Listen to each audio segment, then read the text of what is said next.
Hola, estamos con la doctora Elena Benito Lara, doctora en psicología, y vamos a charlar del duelo. Buenos días, Elena. Hola, buenos días, Jesús. Bueno, ¿qué es el duelo? Pues a ver, hoy vamos a traer un tema complicado, que se trata del duelo. El duelo se puede definir de muy distintas maneras, ¿vale? Normalmente nosotros el duelo lo tendemos a asociar a la pérdida de un ser querido, pero es cierto que el duelo se puede asociar cuando perdemos un trabajo, cuando perdemos una pareja, cuando nos diagnostican una enfermedad y tenemos la pérdida de salud. Realmente el duelo es esa pérdida que yo tengo y me hace al final un cambio en mi vida. Es un proceso que tengo yo que superar. Por eso hay distintas tipologías y entonces a partir de ahí lo sufrimos de una manera o de otra. Puede venir por cualquier pérdida, has dicho, bien sea trabajo, una pérdida familiar, incluso, pues, no sé, hasta que pierdas algo que te atraía mucho, un animal, cualquier circunstancia. Exactamente, realmente es como la sensación de que yo pierdo algo. Puede ser un animal perfectamente, porque hoy en día hay el aprecio a las mascotas, gente que convive con ellas. Es decir, si nos damos cuenta, yo genero un vínculo y a romper ese vínculo, sobre todo afectivo, ahí me genera esa ausencia, ese malestar. Hoy lo vamos a centrar un poco más en lo que es el duelo a través de la pérdida de un ser querido, pero también hay que saber y diferenciar que hay muchos tipos de duelos y la persona puede desarrollar distintos síntomas según de lo que se trate y según cómo le afecte a esa persona en sí. Y hablando de síntomas, ¿qué síntomas podemos observar? Pues normalmente la sintomatología que más podemos ver, la más frecuente, eso no quiere decir que describamos síntomas ahora y que todos tengamos los mismos, ¿vale?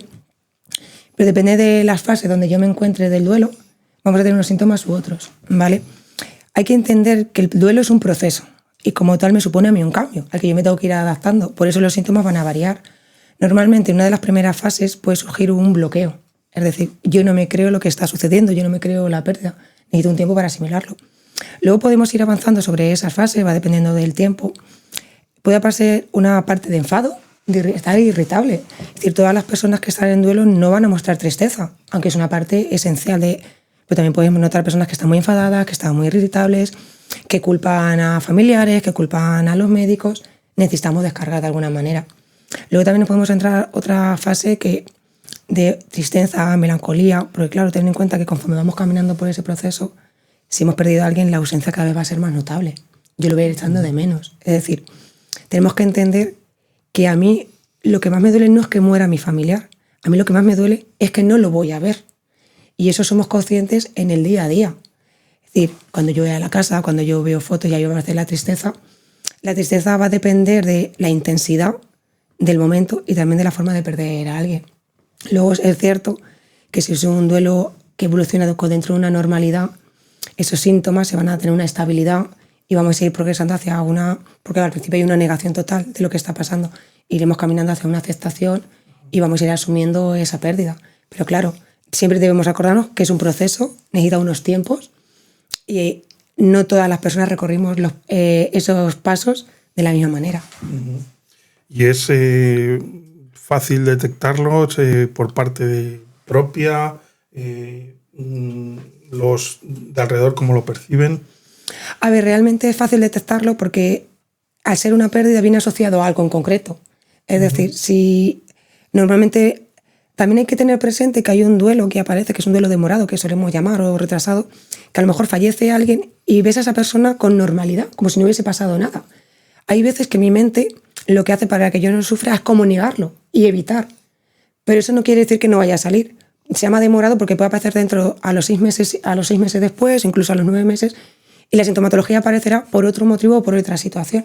Pero normalmente los duelos son fáciles de identificar porque hay una causa concreta que deriva toda la sintomatología. Lo normal, lo que os comentaba, sobre todo la parte más ansiosa, la tensión, el malestar y la parte más anímica. Podemos encontrar, aunque no lo he mencionado, sobre todo alteración en el apetito. Vas a encontrar a gente que se le cierra el estómago, que pierde mucho peso. También podemos encontrar la parte contraria, que hay gente que se da atracones por evitar. La gente, sobre todo, también te puede comentar que es muy habitual y muy frecuente es la sensación de alteración en el sueño, tener pesadillas. Dependiendo del proceso, si ha sido durante un proceso de enfermedad, tenemos muchas vivencias y eso lo tendremos a revivir pues, en nuestros sueños. Gente que se bailar, gente que está más apática. Pues digo que sintomatología hay mucha y es muy individual. ¿Y cuánto dura? ¿Cuánto puede durar? Es una pregunta que hace la mayoría de las personas, que cuánto dura, que cuándo voy a estar bien o cuándo mi familia se va a encontrar bien. A ver, la duración estándar se suele decir que en torno a 12, 18 meses. Se suele decir ello porque como es un proceso como tal, claro, yo tengo que vivir mi día a día y pasar determinados eventos. Pueden ser aniversarios, pueden ser cumpleaños, pueden ser fiestas, pueden ser eventos. ¿Qué pasa? Que yo tengo que ir cabalgando por esos meses y aceptando esa pérdida y aceptando nuevos recuerdos y aceptando que esa persona no está. También hay que tener presente que en la duración va a depender mucho de las estrategias de cada uno. Es decir, como estrategias podemos ver los apoyos sociales que cada uno tiene. Es decir, un apoyo social no solo es que yo tenga amistades o familias, sino que yo perciba que me siento apoyada. Porque hay gente que puede tener muchos apoyos pero no percibe que le estén ayudando. ¿Por qué? Porque hay en la primera parte, a lo mejor de negación o de enfado, me comparo con las personas. Es como, esas personas no me entienden, no me comprenden, no entienden lo mal que lo estoy pasando. Pero claro, es una parte de negación. Y al final esos apoyos no los percibo.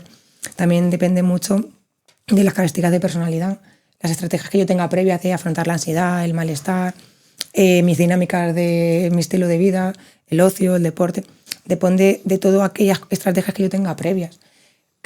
Yo puedo tener muchas estrategias, pero el dolor siempre va a existir, ¿vale? Va a existir. Sí. Es decir, tener en cuenta siempre que cuando perdemos a alguien yo puedo tener muchas estrategias para intentar superarlo, aceptarlo, pero doler duele. Y el sufrimiento va a estar presente.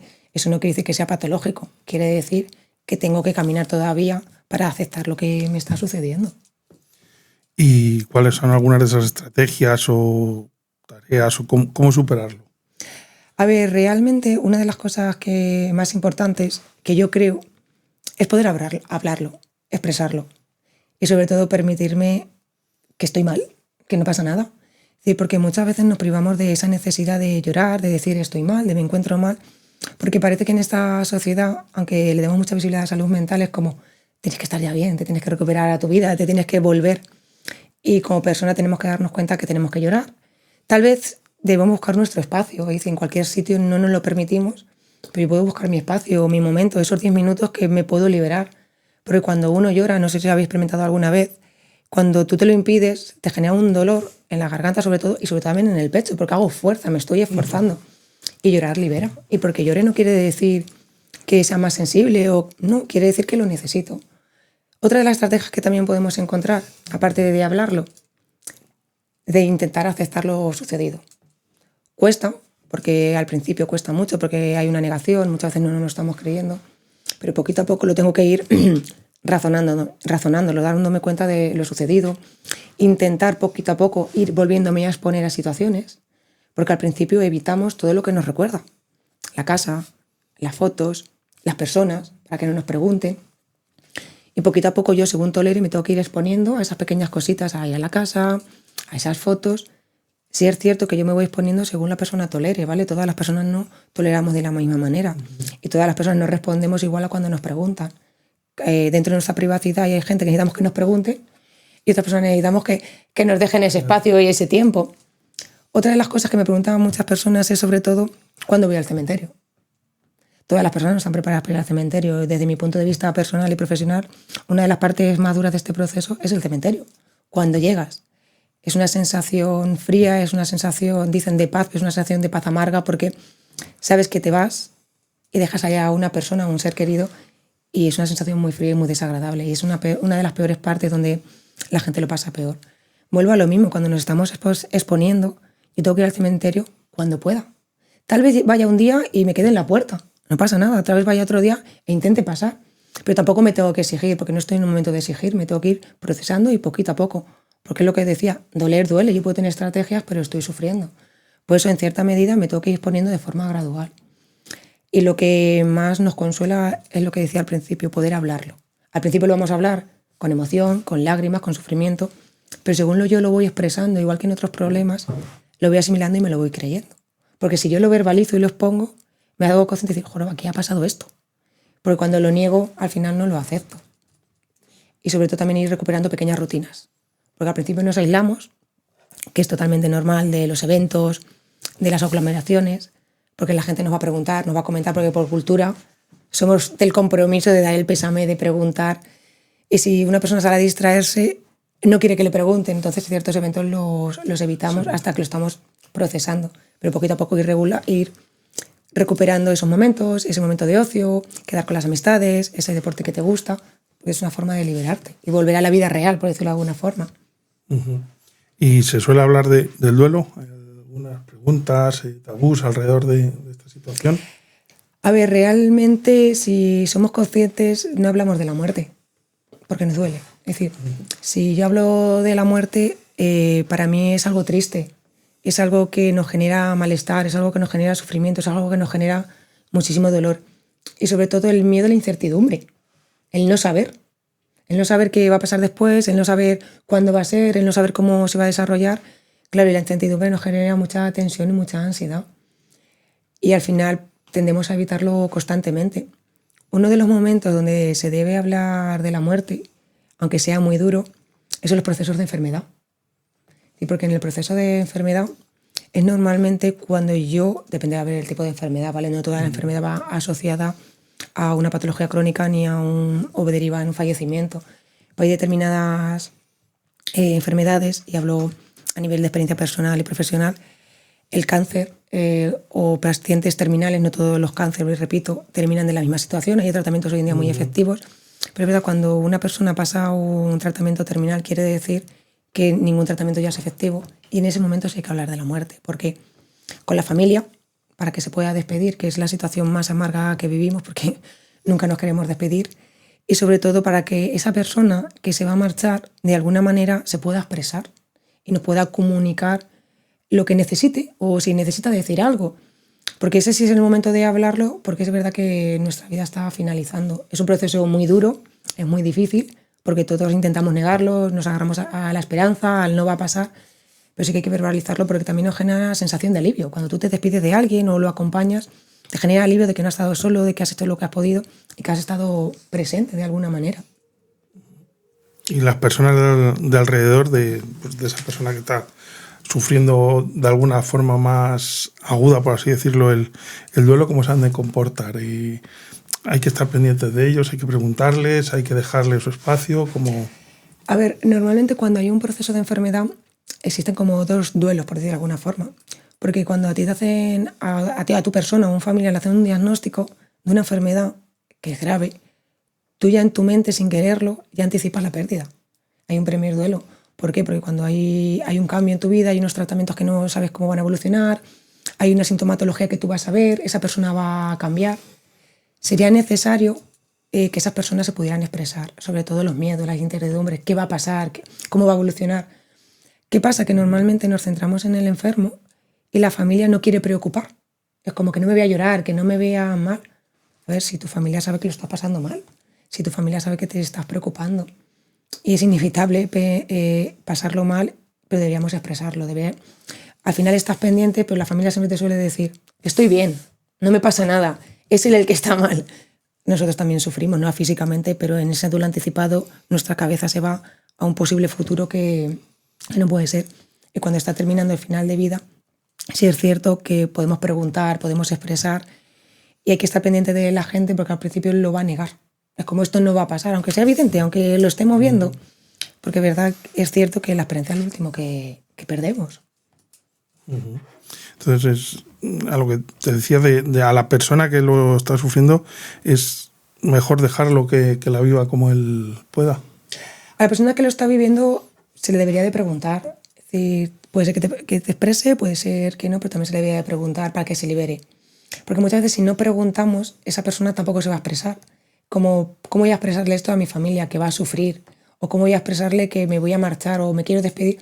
Muchas veces, si nosotros intentamos interactuar desde el respeto, siempre desde la humildad, le ayudamos a expresarse, a que se libre de alguna manera. Luego tendremos muchos tipos de respuestas, porque como decía al principio, estamos bloqueados cuando hay un proceso de fallecimiento, hay una enfermedad, y esa persona posiblemente no lo quiera admitir. Pero si preguntamos, mucha gente te va a responder o te va a decir: mira, aquí no, luego después. O ya realmente sabe que estás ahí, porque has intervenido de alguna manera. Es como: mira, te comento esto, si necesitas algo, aquí estoy. Y a lo mejor en la habitación de ese paciente no está, o en la consulta, pero a lo mejor luego te busca, porque le estás dando la oportunidad de: oye, mira, te tiendo la mano, si necesitas algo, aquí estoy. Que realmente es lo que necesitamos, saber que hay alguien ahí que nos escuche, de decirlo de alguna manera. Uh-huh. Y ya para ir acabando, ¿algún mensaje, algún consejo? A ver, realmente, por general, por lo que estábamos hablando, Duelo, por desgracia, lo vamos a vivir todas las personas. Cada persona lo vamos a vivir desde un punto de vista distinto, según la pérdida, según el familiar que perdamos. Yo sobre todo recomiendo que no hagamos comparaciones. Es decir, yo no sufro más que tú ni tú más que yo. El sufrimiento no se puede cuantificar, no se ve. Pero hay veces que cuando yo me encuentro mal tiendo a decir, es que yo estoy peor que tú. Eso no se puede ver. Sobre todo que cada persona le dejemos vivir su duelo a su manera e intentemos ayudarle cuando vemos que ya tiene una conducta que le está perjudicando. Es decir, que ese aislamiento ya va más, vemos que va ya dejando muchas actividades, vemos que se está dejando a nivel personal y a nivel físico, y sobre todo dejar a la gente que se exprese, pero que sea en el momento que esa persona se quiere expresar.